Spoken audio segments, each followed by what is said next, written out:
د امریکا مخکینی ولسمشر ډونالد ټرمپ وایي د اسلامي امارت سره د معاملې له لارې به د بګرام هوایي اډه بیرته ترلاسه کړي او یا د اډه به امریکا ته وسپاري. خو د افغانستان اسلامي امارت وایي هیڅ کله او هیڅ هیواد ته دا اجازه نه ورکوو چې په نظامی شکل د افغانستان پر خاوره قدم کښیږدي. دا چې ټرمپ ولې او څنګه دغه خبرې کړي دي، آیا د افغانستان اسلامي امارت به د بګرام هوایي اډه امریکا ته وسپاري؟ په اړه د افغانستان اسلامي امارت څه ویلي؟ بشپړ حال را سره همدغه روانه ویډیو کې کتلی سئ.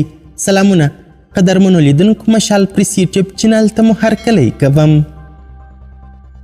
ټرمپ وایي که جمهور رئیس هم غواړم د بګرام کنټرول لپاره د اسلامي امارت سره تړون وکړم. د متحده ایالاتو مخکینی جمهور رئیس ډونالد ټرمپ ویلي که د جمهوریت ریاست راتلونکو انتخاباتو کې بریالی سي، په افغانستان کې د اسلامي امارت سره د سوداګرۍ یو تړون به وکړي ترڅو د بګرام نظامي اډې کنټرول بیرته امریکا ته په لاس ورسي. ډونالد ټرمپ چې شنبه د نومبر 18 په یوې انتخاباتي غونډه کې خپلو پلویانو ته وینا کوله وویل چې امریکا په افغانستان کې د بګرام په هوایي اډې میلیاردونو ډالر ولګول، خو ادعا یې وکړه چې کنټرول یې اوس د چین په لاس کې دی. د ډیلی میل ورځپاڼې راپور له مخې ډونالد ټرمپ بګرام په نړۍ کې تر ټولو ستره اډه بللې چې د الوتکو د کښېناستلو او پورته کېدو لپاره تر ټولو سترې لیکې لري. د ورځپاڼې په راپور کې د امریکا د پخواني جمهور رئیس له قوله ویل سوي موږ د بګرام اډه ساتله خو له لاسه مو ورکړه. ما ځکه بګرام غوښته چې یوازې یو ساعت د هغه ځای څخه لیرې دی چې چین پکښې اټومي توغندۍ جوړوي.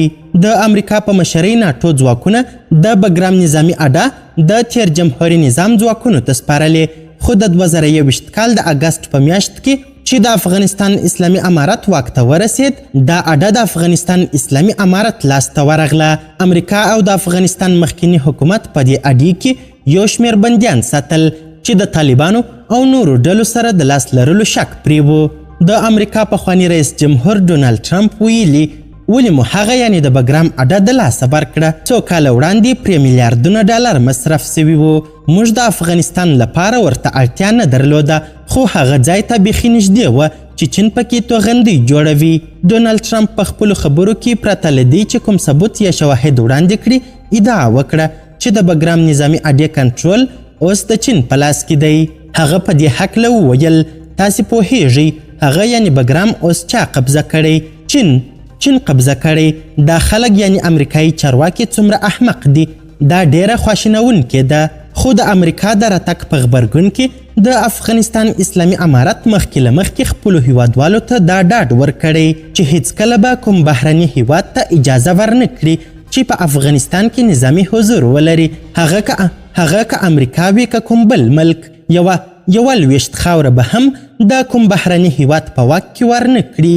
د دوی په وینا کلونه مو د همدې لپاره مبارزه وکړل چې خپل هیواد له اشغال څخه خلاص کړو او هیڅ نظامی قدرت ته دا اجازه نه ورکوو چې زموږ په هیواد کې کوم نظامی حضور ولري. قدرمنو لیدونکو، د ویډیو له کتلو مو نړۍ مننه. د لا زیاتو او نورو لحظه پر لحظه خبرې مطالبو لپاره زموږ همدغه مشال پریس یوټیوب چینل سبسکرایب کړئ. تر بیا او بلې ویډیو ښه وخت ښې چارې. د الله په امان.